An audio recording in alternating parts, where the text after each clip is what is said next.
오늘도 뜨거운 이슈 시원하게 풀어보겠습니다. 킹스맨 윤중건 라이튼 라디오 아나운서 나오셨습니다. 안녕하십니까? 안녕하십니까, 윤중건입니다. 자, 오늘은 11월 1일입니다.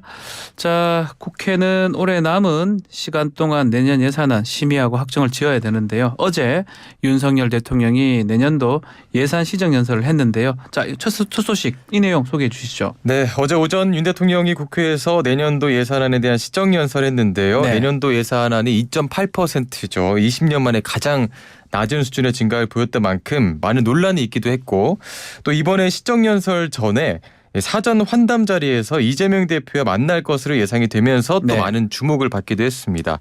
작년에는 민주당이 보이콧을 하면서 불참했는데 이번에는 모두 참석했고요. 작년과는 다른 모습도 여기저기서 또 보였습니다. 자, 이번 연설 키워드가 건전 재정입니다. 네.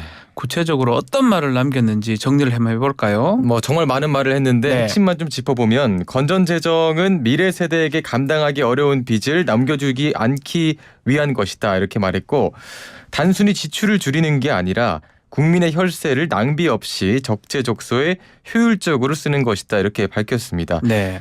또 최근 국제통화기금이 우리나라의 건전재정 기조를 옳은 방향이라고 호평했다 이렇게 밝히기도 했고, 네. 이에 따라 국제신용평가사들도 대한민국의 국가 신용등급 유지의 가장 중요한 요인으로 이 재정 건전화 노력을 꼽았다 이렇게 말하면서 이 건전 재정에 대한 근거를 드는 발언도 있었습니다.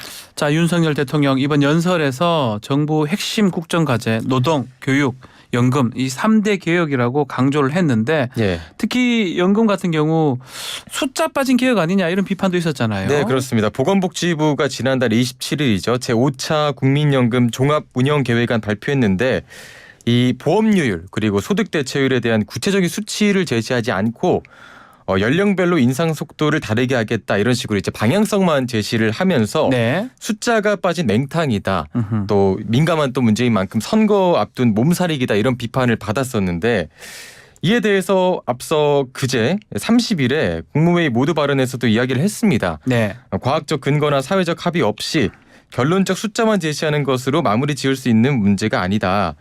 최고의 전문가들과 80여 차례 회의를 통해서 과학적인 근거를 축적했고 24번의 계층별 심층 인터뷰를 통해서 의견 꼼꼼히 경청하고 또 여론조사 실시해서 일반 국민의 의견도 철저히 조사했다.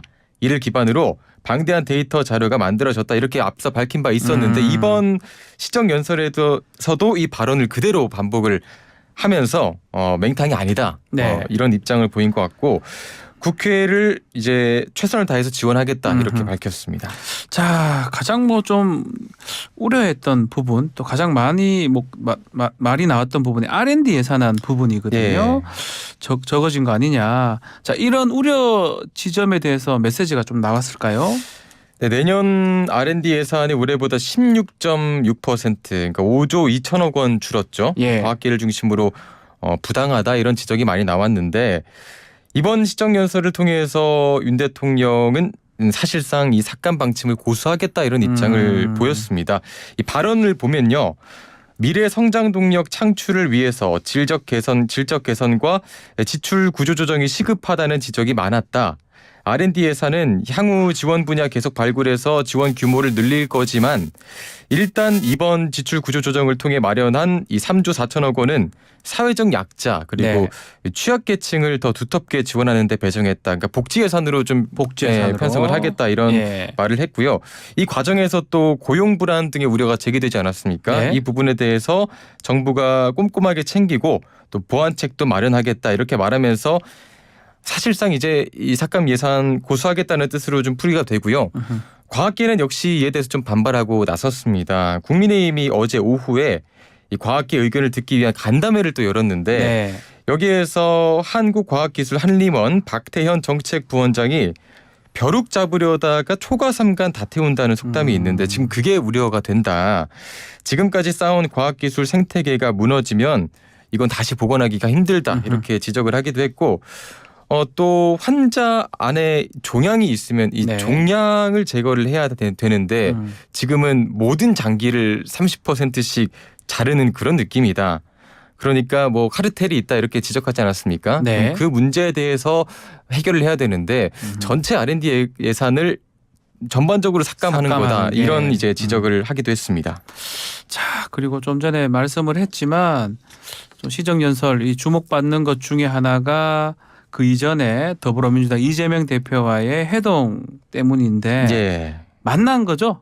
네, 이재명 대표를? 만났습니다. 네, 사실상 이제 그동안 윤 대통령과 이재명 예. 대표가 각종 이제 행사장에서 마주치듯이 뭐 스치듯이. 예, 스치듯이 네. 스치듯이 인사를 뭐 한 적은 있지만 공식적인 자리에서 이제 앉아서 이렇게 대화 소통을 나눈 건 이제 현 정부 출범한 이후 처음이었고요. 예. 그래서 이 시정연설 못지않게 이 두 사람의 만남이 많은 주목을 받았습니다.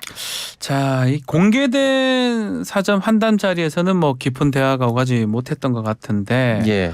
비공개 또 차담이 있었다고 하는데 뭐 메시지가 어떤 게 나왔을까요? 일단 김진표 국회의장과 네. 윤 대통령의 발언만 공개로 진행이 됐고 네. 각 당 대표의 발언은 비공개로 이제 전환된 음흠. 뒤에 이어졌습니다. 이재명 대표의 발언도 이때 나왔는데 1분 남짓 짧게 이야기를 했습니다. 네. 뭐 역시나 민생과 현장에 대한 이야기였는데 민생과 경제가 너무 어렵다. 현장의 이야기를 많이 들었으면 좋겠다. 또 정부 각 부처가 지금까지와는 좀 다른 생각으로 현장에 좀 더 천착하고 정책이나 예산에 있어서 좀 대대적인 전환을 해주면 좋겠다. 이렇게 짧게 이야기를 한 걸로 전해졌고 네. 그동안 이제 최고위원회에서 강조해왔던 뭐 경제 기조 전환, 뭐 이태원 추모제 참석 및 사과, 또 단식을 시작하면서 내걸었던 뭐 대통령 사과, 또 후쿠시마 오염수 방류 반대 이런 문제에 대해서는 발언을 하지 않았고요. 1분 만에 끝낸 걸로 이렇게 전해졌습니다. 자, 윤석열 대통령 시정연설 본 연설에서는 이재명 대표를 먼저 거명하면서 인사를 건네기도 했네요. 네, 시정연설을 시작하면서 이렇게 시작을 했습니다. 존경하는 국민 여러분, 김진표 국회의장님, 김영주 정우택 부의장님, 또 함께해 주신 이재명 더불어민주당 대표님, 예. 이정미 정의당 대표님, 김기현 국민의힘 대표님 이렇게 통상 여야 순으로 호명하던 이 순서를 여당 야당인데 이재명 대표를 제일 먼저 이재명 대표를 제일 먼저 이제 언급을 했고 그 이후에도 이제 홍익표 민주당 원내대표님, 네. 윤재옥 국민의힘 원내대표님, 네 이렇게 원내대표를 호명할 때도 역시나 이제 민주당 먼저 호명하기도 했습니다. 눈에 띄는 부분이네요. 네. 자, 작년과 달리 올해는 여야 의원들이 함께 윤 대통령 시정연설 들어 작년에는 피켓팅을 했어요. 야당 예. 같은 경우는. 그렇지만 여야 의원들 상반된 반응을 보였습니다. 이번에도 피켓 시위를 하기는 했습니다. 네. 예, 윤 대통령이 이제 국회 입장 도착해서 입장할 때 네. 그 로텐더홀 계단에서 이제 피켓 시위를 하기는 했습니다. 민생 경제 우선, 뭐 국민을 두려워하라, 국정 기조 전환 이런 문구가 적힌 피켓을 들고 항의를 했는데 당초에 이제 여야가 합의를 하지 않았습니까? 이제 뭐 고성 항의 피켓팅, 네. 뭐 신사협정 하기로 했었죠. 신사협정 하기로 예. 했는데 이번 피켓팅은 그럼 어떻게 된 거냐라는 말에 이제 민주당 측에서는 본회의장 안에서 안 했고 본회의장 밖에서 한 거기 때문에 밖에서 한 거다. 뭐 괜찮다라고 일단 이런 의견을 보였고 네. 역시나 이제 신사협정에 따라서 그래도 본회의장 밖에서 이 침묵 시위를 하겠다라고는 했는데 이 역시도 좀 지켜지지 않는 모습이었습니다. 네. 여기 한번 보고 가달라 그리고 막 보고 가 이렇게 외치기도 했고 입장을 할 때도 이제 국민의힘 의원들은 대부분 일어서서 이제 기립박수를 한 반면에 민주당 의원들 대부분 자리에 앉아 있었고요. 네. 윤 대통령이 민주당 의원들 쪽으로 입장을 하면서 일일이 이제 악수를 청하기도 했는데 뭐 쳐다보지도 않다가 이제 뭐 마지못해 인사를 하는 의원들도 있었고 아예 쳐다보지 않고 악수를 거부한 의원들도 있었고 물론 이제 일어서서 악수를 한 의원들도 있었습니다. 자, 이 연설 내용, 본 연설 내용에 대해서 여야 의원들 좀 엇갈린 평가가 나왔습니다. 네, 김기현 대표는 연설 내용이 예산안에 대해서 꼼꼼하게 잘 챙겼다는 걸 알 수 있도록 설명이 잘 된 것 같다 이렇게 칭찬을 했고요. 예.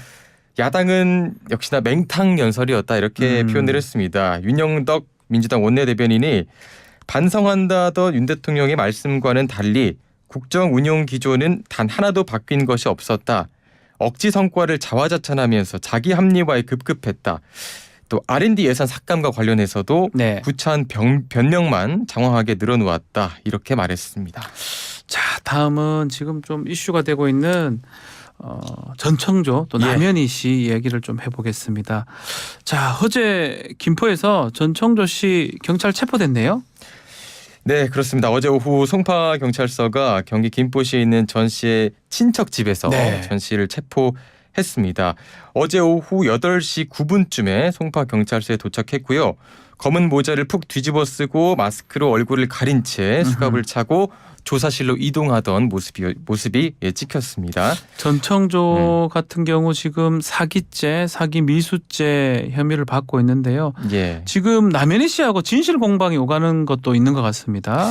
네, 앞서 이제 남현희 씨가 인터뷰에서 혼란스럽고 억울하다 이렇게 표현을 했고 전 씨의 사기 행각에 대해서도 전 씨가 다 하자고 해서 한 거다 이렇게 말을 했고요. 본인은 전혀 몰랐다. 예, 공모 혐의를 어떻게 보면 부인을 한 거고요. 전청조 씨는 반대로 남현희 씨가 이미 지난 2월에 자신이 재벌 3세가 아니라는 사실도 이미 알았고 성전환 수술도 남현희 씨가 먼저 권유를 했다 이렇게 밝혔습니다. 네. 이에 대해서 또 남현희 씨는 아니다. 지난 23일 여성조선 인터뷰 보도 이후에야 자기는 재벌 3세가 아니라는 걸 알게 됐다. 그리고 처음 만날 당시 전 씨가 이미 성전환을 한 상태였다.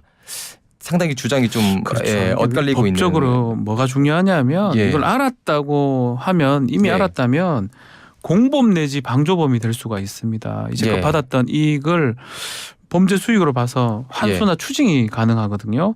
그런 게 될 수가 있고 몰랐다면 이제 전청조 개인의 범죄고 남현희 예. 씨는 뭐 그런 추징이나 법률적 위험은 없을 것 같은데 그리고 이 발언들이 이제 공모 혐의를 좀, 매우 중요합니다. 예. 그래서 남현희 씨 입장에서는 지금 몰랐다고 해야 되는 상황이고 전청조 입장에서는 계속 미리 같이, 이미 예. 알았다, 예. 같이 했다 이렇게 주장을 예. 할 수밖에 없지 않을까. 예. 법적인 부분은 그런 것 같고요.